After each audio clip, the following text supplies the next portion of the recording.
గౌరవ జిల్లా కలెక్టర్ గారు ఆశీష్ సంఘాని గారిని అలాగే అడిషనల్ రెవెన్యూ కలెక్టర్ విక్టర్ గారిని కలవడం జరిగింది. వారికి అప్లికేషన్ ఇవ్వడం జరిగింది. అలాగే MRO Kamareddy, RDO Kamareddy, additional collector revenue Kamareddy గారికి రైట్ ఇన్ఫర్మేషన్ యాక్ట్లో కూడా లెటర్లు ఇవ్వడం జరిగింది. నిజానిజాలు నిగ్గు తేల్చాలని చెప్పాము. నా దగ్గర డాక్యుమెంట్స్ ఎవ్రీ ఫైల్ ఉంది, కానీ నేను ఇస్తే అథెంటిక్ కాదు. కాబట్టి కలెక్టర్ గారు, ఎంఆర్ఓ గారు, ఆర్డీఓ గారు సమాచార హక్కు చట్టం కింద డాక్యుమెంటేషన్ క్లియర్ చేసి ఇస్తే అది నిజమనేది తేలుతుంది. కాబట్టి ఈ ఇష్యూకి మేమే తప్పు చేయలేదు, మా నాన్నగారు ఏ తప్పు చేయలేదు అనేది ప్రజలందరికీ తెలవాలని చెప్పేసి రైట్ ఇన్ఫర్మేషన్ యాక్ట్లో ఇవ్వడం జరిగింది. అలాగే కలెక్టర్ గారికి పర్సనల్గా ఇవ్వడం జరిగింది. కలెక్టర్ గారితో చెప్పాం, ఏది నిజం, ఏదైతే నిజమో అదే చెప్పండి. నేనేం దాన్ని మ్యానిపులేట్ చేయమని చెప్పట్లేదు. నిజాయితీ ఉన్నోడికి భయమే లేదు. కాబట్టి ఎక్కడ తప్పు చేయలేదు, మనకు భయము లేదు. కాబట్టి ప్రభుత్వం వాళ్ళదే, అధికారులు వాళ్ళే, వారే ప్రభుత్వంలో ప్రభుత్వ సలహాదారుగా ఉన్నారు. 2 నిమిషాల్లో డాక్యుమెంటేషన్ అంతా తీసుకురావచ్చు. కానీ రచ్చ ఎందుకు ఈ గొడవ చేయాలి? రాజకీయ లబ్ధి కోసం చేస్తున్నటువంటి వ్యక్తే కానీ ఎన్నడూ కూడా ఇప్పటి వరకు చేసినటువంటి డాక్యుమెంటేషన్ క్లియర్ చేయాల్సిన బాధ్యత అప్పుడు 2004 నుంచి 2009 దాకా మంత్రిగా ఉన్నారు. మరి అప్పుడు చెప్పవచ్చు కదా, అప్పుడు చేయలేదు. ఇవాళ ప్రభుత్వ సలహాదారుగా ఉన్నారు. మరి ఇప్పుడు కూడా ముఖ్యమంత్రి రేవంత్ రెడ్డి గారు ఉన్నారు.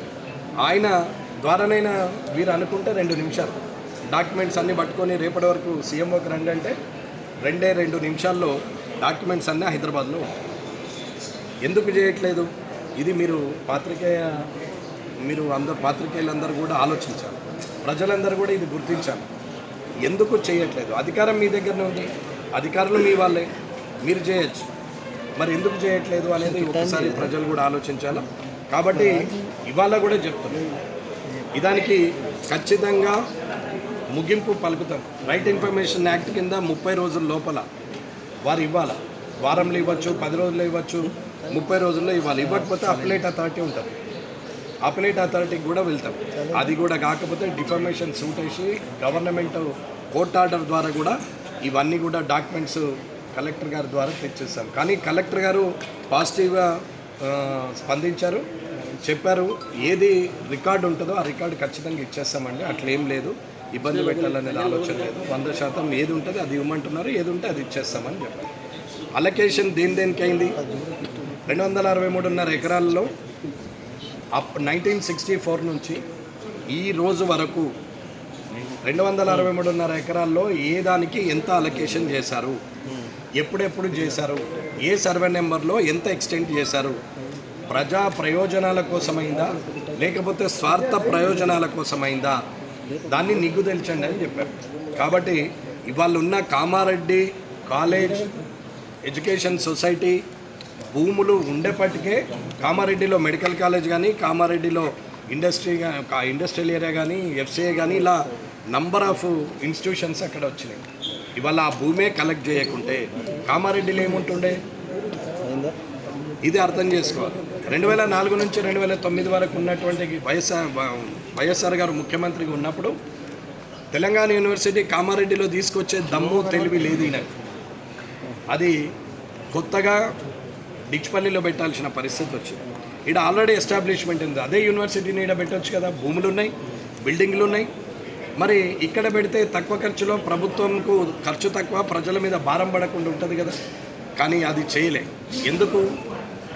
ఒక్క మోడల్ స్కూల్ అనేది తీసుకొచ్చిన, అన్ని కాన్స్టిట్యున్సీలో మోడల్ స్కూల్. నేను జిల్లా పరిషత్ చైర్మన్గా ఉన్నప్పుడు నేను సదాశివ్ నగర్లో కూడా మోడల్ స్కూల్ తీసుకొచ్చి పెట్టాను. ఇది మోడల్ స్కూల్ కామారెడ్డి మండలాల్లో ఎక్కడైనా ఒక మోడల్ స్కూల్ ఉందా? కనీసం ఎక్కడైనా ఇంజనీరింగ్ కాలేజీలు, కర్షక్ అండ్ కామారెడ్డి ఇంజనీరింగ్ కాలేజీలు వస్తే అవి హైదరాబాద్ షిఫ్ట్ అయితే ఏం చేసిండు? 8.5 ఎకరాలు భూములు దున్నితే, గ్రౌండ్ను దున్నితే దాని వెనకాల ఉన్నటువంటి వ్యక్తులు ఎవరు?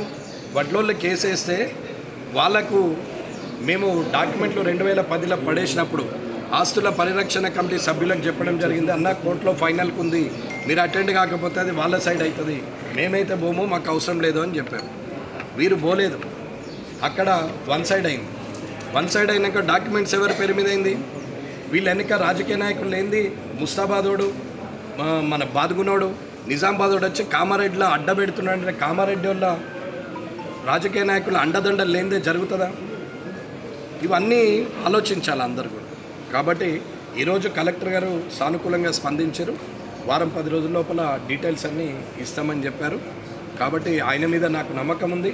కలెక్టర్గా ఆయన తీసుకునే చర్యలు రేపు పొద్దున ఇచ్చే ఇన్ఫర్మేషన్ బట్టి ఉంటుంది. అలాగే సిమిలర్గా కూడా సమాచార చట్టం కింద MRO Kamareddy, RDO Kamareddy, additional collector revenue Kamareddy వాళ్ళకు కూడా నేను సమాచార చట్టం కింద పెట్టాను. కాంగ్రెస్ వాళ్ళు కూడా ఇచ్చారా ఏమైనా డీటెయిల్స్ కావాలని కానీ, లేదంటే మీ సవాళ్ళు స్వీకరించి ఏమైనా అప్లికేషన్ ఇచ్చారా? అది నాకు తెలియదు కదండి. వాళ్ళు వస్తే వాళ్ళని అడగండి. వారం రోజులు ఇవ్వకంటే భవిష్యత్ కార్యాచరణ ఏమన్నా ప్రకటించబోతున్నారా? ఏమన్నా భవిష్యత్ ఇదేమన్నా ప్రజలకు ఉపయోగపడే పని అన్న? పని చేసిన పనిని పెట్టుకొని వాడు రాజకీయం చేస్తున్నాడు, నేను రాజకీయం చేస్తాను. నా మీద ఆరోపణలు ఇప్పుడు సద్దుమనగాలని, నిజాలు నిగ్గు తేల్చాలని కలెక్టర్కు ఆర్టీఐ కింద పెట్టాడు. తప్పు చేసినోడు ఆర్టీఐ కింద పెట్టాడు, అవతలోడు ఆర్టీఐ కింద పెడితే వీడు ఆపుతాడు. అర్థమైందా? తప్పు చేసినోడు ఆర్టీఐ కింద పెట్టాడు. ఒకవేళ తప్పు చేసినోడు ఎవడన్నా ఎదుటోడు ఆర్టీఐ కింద పెట్టినా ఆపుకుంటాడు. కానీ నేనే తప్పు చేసినానంటారు కాబట్టి నేనే ఆర్టీఐ కింద పెట్టినా. ఇంతకన్నా సాక్ష్యం ఏమో. దానికి ఒక రూల్స్ అండ్ రెగ్యులేషన్ 30 రోజుల లోపల ఇవ్వాలి. మ్యాక్సిమం 30 రోజులు, వారంలో ఇవ్వచ్చు, 10 రోజులు ఇవ్వచ్చు, 30 days. మళ్ళీ అధికారులతో మీడియా ముందు ఎందుకు? కలెక్టర్ ఆర్డీఓ వాళ్ళు ఏం చేస్తారు? వాళ్ళే చూపెడతారు కదా. అన్యక్రాంతం ఏం కాలేదు, ప్రతిదీ కూడా 1 గజం కూడా ఏం కాలేదు, అన్నీ కూడా అలొకేషన్ అయిందని లెటర్తో సహా మీకు ప్రెస్ నోట్ రిలీజ్ చేస్తారు కదా. స్టేట్ లీడర్స్ ఎవరైనా వస్తారా సార్ మిమ్మల్ని పరామర్శించేందుకు? వస్తామని చెప్పి నేను అడ్డుకోవడం దాడి జరిగిందని వస్తున్నారు పోలీసులు ఎక్కడికక్కడ నాకాబందీ పెట్టి 2-3 రోజుల నుంచి ఆపుతున్నారు.